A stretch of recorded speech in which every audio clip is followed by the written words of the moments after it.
ఈ చిన్న పాపను చంపిన ఎవడో ఉమ్, వాన్ని దొరకబట్టండి. ఉమ్, పడిన తర్వాత వాన్ని మాత్రం ఉమ్, వదిలే సమస్య లేదు. ఉమ్, వాన్ని ఊరినైనా తీయరి, ఉమ్, ఏమైనా చేయరి. ఆ. అంటే మీ ఏరియా ఇలాంటి సంఘటన ఎప్పుడు జరగలేదు అంటున్నారు ఇదే ఫస్ట్ టైం. అంత ఇదే చిన్నపిల్లల బాబు అంత అవసరం ఏమొచ్చు వానికి ఏం అవసరం? ఆ పిల్లని చంపడానికి అవసరం ఏంది? ఆ, అవసరం ఏంది? స్కూల్ పిల్ల, అవును 10 సంవత్సరాలు, అవును ఆ? ఉమ్, 6వ తరగతి, ఉమ్, ఆ? స్కూల్ చదువుతాడు. బాబు ఏమో రౌస్ స్కూల్ చదువుతాడు. అవును ఆ?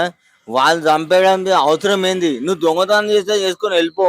ఉమ్, పిల్లని చంపుడు ఎందుకు నీకు? అవును నీకు అవసరమా? ఉమ్, నీకు అవసరం లేదు కదా. అవును నీకు పైసా కావాలంటే వాళ్ళు అడిగితే ఇస్తారు. ఉమ్, నువ్వు అవసరం లేనప్పుడు నువ్వు ఆ పిల్లని చంపడం ఎందుకు? ఉమ్, నీకు అవసరం లేదు, అది నీకు అధికారం లేదు. వీళ్ళు మాత్రం ఉమ్. చంపేయండి.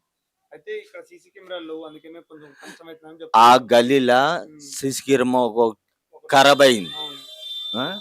ఈడ సిసి కెమెరా ఉంది. ఉమ్, ఈడికెళ్ళి ఆడికే జూమ్ అవుతుంది. ఉమ్, ఆ హాస్పిటల్ ఉందా, ఆడ ఒక కెమెరా ఉంది. ఉమ్, అది చెక్ చేయండి ఒకసారి. ఉమ్, హాస్పిటల్ చెక్ చేయండి. ఉమ్. వాడు ఎవడు తెలుస్తాడో, ఆ గల్లో ఎట్లా మర్రిండో తెలుస్తుంది మీకు. ఓకే. ఈ ఏరియాలోకి కొత్త వాళ్ళు వచ్చినప్పుడు ఎలా ఉంటది? అంటే కొత్త వాళ్ళు ఎక్కువ వస్తా ఉంటారన్నారు. ఎవరో కొత్త తెలియకుండా కొత్త వాళ్ళు వస్తారు.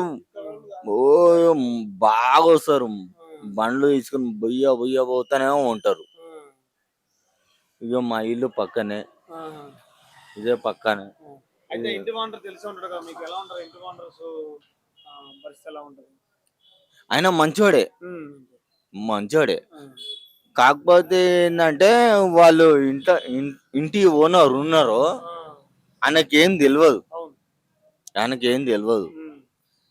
అయితే సెకండ్ ఫ్లోర్ లో ఉన్న మంచి ఇప్పుడు హ్మ్.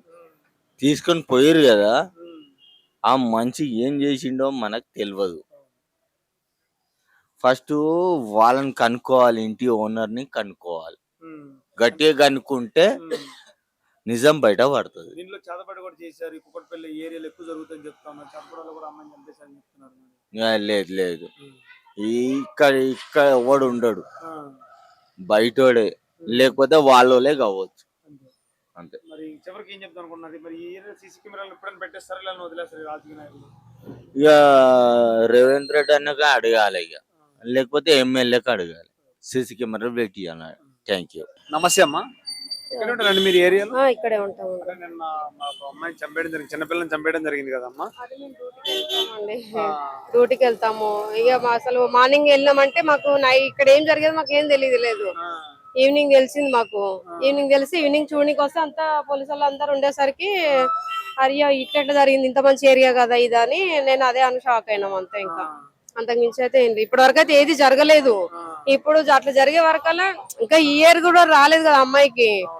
ఇయర్ రాంది అట్లా జరగడం ప్రాబ్లమే కదా, ఎవరికైనా ప్రాబ్లమే, అబ్బాయిలకైనా అమ్మాయిలకైనా ప్రాబ్లమే కదా. ఆ! మేము అసలు డోర్ వేసుకోకుండా పడుకుంటాము మామూలుగా అయితే. ఆ! అట్లాంటిది ఇప్పుడు డోర్ వేసుకున్న దాకా మాకు నిద్ర పట్టట్లేదు. ఆ! అట్లా అవుతుంది ఏందో మరి, షాకింగ్ న్యూస్ అవుతుంది అది. సీసీ కెమెరాలు లేవు అంటారు ఈ ఏరియాలో మొత్తానికి. దొంగతనాలు, ఆ. ఈ బండి ఎత్తుకోవడం కూడా జరుగుతూ ఉంటాయి అంటారు కదా. ఇక్కడ ఈ ఏరియాలో అయితే జరగవు, ఎందుకంటే ఇది మెయిన్ రోడ్ కదా. ఆ! ఇక్కడైతే జరగవు. లోపల లోపలే గల్లీలలో అయితే చెప్పలేము ఇంకా మేము. ఈ మరి ఏరియాలో అయితే చెప్పలేము. ఇక్కడ ఇప్పుడు మందిని అనుమానిస్తున్నారు అమ్మ, జరిగే అవకాశం ఉందన్నది. బిల్డింగ్ గురించి మీకు ఏమైనా తెలుసా అంటే ఈ ఓనర్ గురించి వీటి గురించి? ఓనర్ అయితే తెలుసు. ఓనర్ మంచోడే పాపం. ఆ! ఓనర్ చెప్పటి నుంచో తెలుసు మంచోడే. ఆ! అట్లా అదేమ్మా, అన్ని రకాలుగా పొడిచి పొడిచి చెప్పారు కదమ్మా. నేను చూడలేదండి. ఇంకా ఆ! అది చూడండి మనం ఎట్లా చెప్తాం. ఇంకా అది భయం వేస్తుంది, అది చెప్తుంటేనే భయం వేస్తుంది అసలు. ఆ! అట్లా. Okay, thank you.